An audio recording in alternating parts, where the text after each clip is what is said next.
Well, Neal Ardley, welcome to the Laithwaite Community Stadium, home of Woking. It's been, I dare say, well, it has been a whirlwind week, hasn't it? Very fast moving. What's that been like for you? Yeah, probably not as bad for me as perhaps it would have been for Jody and the ownership group. Obviously, I don't think ever changing manager was something they were looking to do, but unfortunately, it's happened. And then the sort of merry-go-round goes where they need to start assessing what the right decision for the future of the club is and trying to do it in a speedy time. So I think Jodie's been working long hours trying to assess that and meet the candidates, and they've had to decide what they're looking for and what they feel's appropriate for the club at the moment. So yeah, from their point of view, it would have been a bit manic. From my point of view, other than going and spending some time with Jodie and having a chat with Todd, that's been fairly good. And then it's been great that we've been able to get it over the line, ready for the weekend.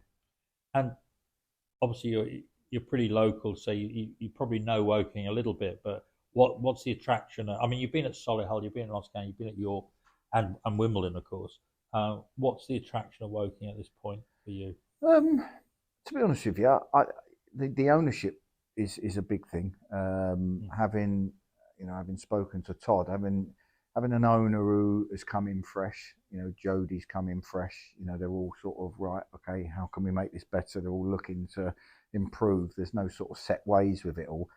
That's quite refreshing because they're kind of right. We want to take this club and we want to take it from there to there, and how we're going to do that. So that's being part of that's quite refreshing. So that's great. But I've always, Woking's been a local club along with Wimbledon and Sutton United. So I've always known what's happening at Woking, what's going on. So to get the opportunity of managing the club is pretty special. It's pretty, I'm very proud to be so. And you've been down here, you were saying, playing and managing and watching as well over the years. Yeah, I mean, this season I've been to loads of games. Barnet, Ebbsfleet.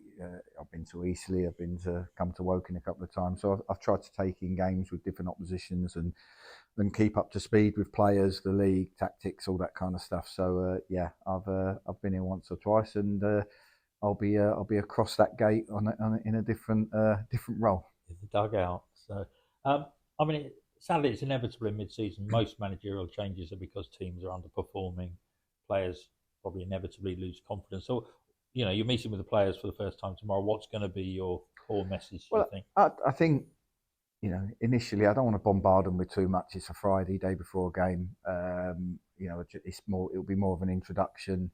Try and get around a few of them and say hello and have chats and stuff like that. Try and use Fridays are always tough because there's not a lot you can do physically. Otherwise, you'll wear the players out for Mm. Saturday. So you try and get some ideas across. Just tweak a few things maybe, and generally just try and get them to go out with a bit of freedom, and go out and look forward to the game and not dread it. Sometimes when you're on a bad run, when you're on a good run, you never think you're going to get beat, and if you can see the goal, you walk up the other end without worrying about it. Your score, and when it's the opposite, it can consume you. And what we've got to try and do is get that anxiety out and try and get a group of players who go out and play football, without all of them worries.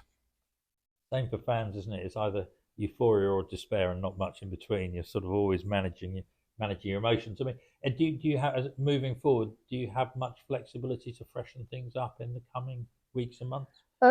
Yeah, possibly. I think they've already done that, bringing in obviously Innie and Frank. I, I've spoke to Jody and we've basically said, look, we've got a game Saturday, and then it's Boxing Day, and then it's New Year's Day, and let's get through them 3 games. Let's get some training sessions in. Let's have a look. Let's try and tweak a few things and see how they respond, and assess if need be, if there's any positions that we could do with freshening up or improving, and that's not going to happen in the next week or so. It might come what January, and might be some things we look at, but yeah, I haven't had them conversations, but that's the rough outline of where I see it.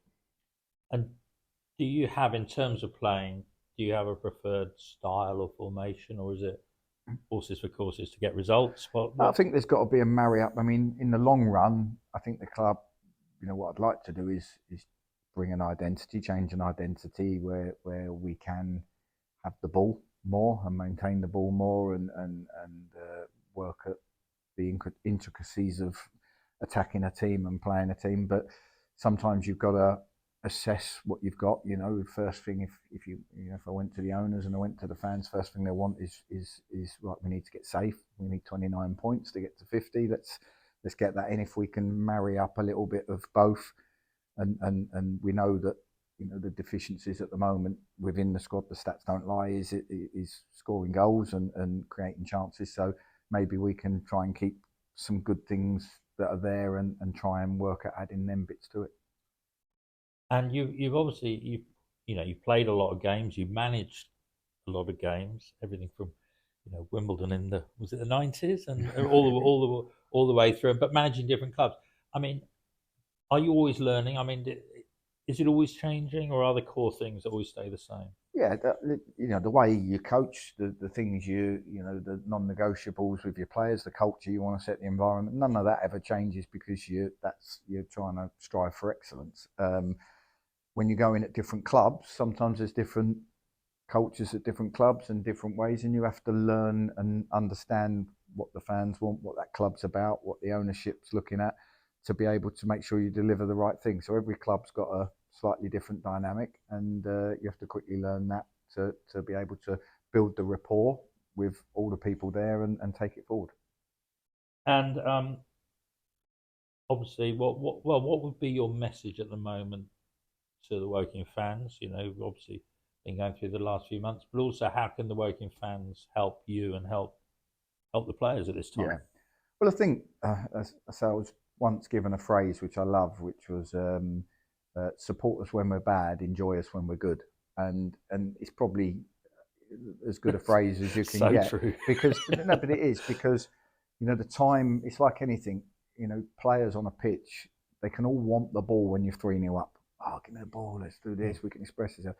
It's when you're 2-0 down, do you go hiding or do you still want the ball? It's harder to do it when it's not going your way. And it's the same for supporters. It's easy to cheer the team and clap them and actually get behind them when they're playing well because they're actually giving you something to shout about. But when things aren't going as well, the natural response would be, oh, come on, it's got to be better, and so on and so forth. And actually, the reasons behind the team not playing well could be anxiety, lack of confidence, and therefore that doesn't help. So it's kind of, we understand how football works, but it's, you know we've got to get out of it together. And I think it's the players, my responsibility to build a really good rapport with the fans, and that's both in on the pitch and off the pitch. And then if we can do that, and the fans see that and give back in spades, then all of a sudden we're working together. We're stronger as a group, and the sky's the limit. I suppose longer term, I suppose that even stretches out into the community, doesn't it? That sort of building of rapport where you can sometimes get a town or that's really alive with Yeah, the football club and yeah, that's what actually. football clubs are. Football clubs are the hub of loads of communities, and this one, Woking, is a fantastic area, and this is exactly what it should be. So, if that's not been there or it's missing, then it's something we need to address. And I'm sure the owner is really keen to bring this club together from the top, and we'll all play our part, fans, myself, the team. But ultimately, I'm not stupid. I understand that you've got to deliver on the pitch, because if you're not delivering on the pitch, what goes on outside it sometimes gets missed. So we'll try and get both right. And finally, I mean, this has not been a nice, relaxed interview, but Saturday's home against Altrincham, who are doing well, and then you've got a little away game at Aldershot to follow. So you're landing at pace, shall we say? Yeah, it's funny. I actually said to my wife recently, I said, "You know what's going to happen to me, love?" I said, "We're building into Christmas." I said, "I'll get a job 3 or 4 days before Christmas." I said, "And it will throw all the Christmas arrangements into disarray." And yeah, she did remind me of that last night. But no, it's we've got to look forward to it. And that's the bit. Can we get the players looking forward to the game on a Saturday? And when results aren't going well, sometimes that's not always the case. And I've been in teams where that's been there. So let's try and look forward to Saturday. I'll meet the players for the first time Friday. Not a lot I'll be able to do other than try and put a smile on their face and get things going, and then we'll build up, and hopefully the players come out on Saturday with a little bit of freshness and a bit of freedom, and put in a performance that gets everybody singing, including me. and hopefully there'll be a lot of fans down here as well, and in the weeks to come. And well, thank you for your time. Welcome again to Woking.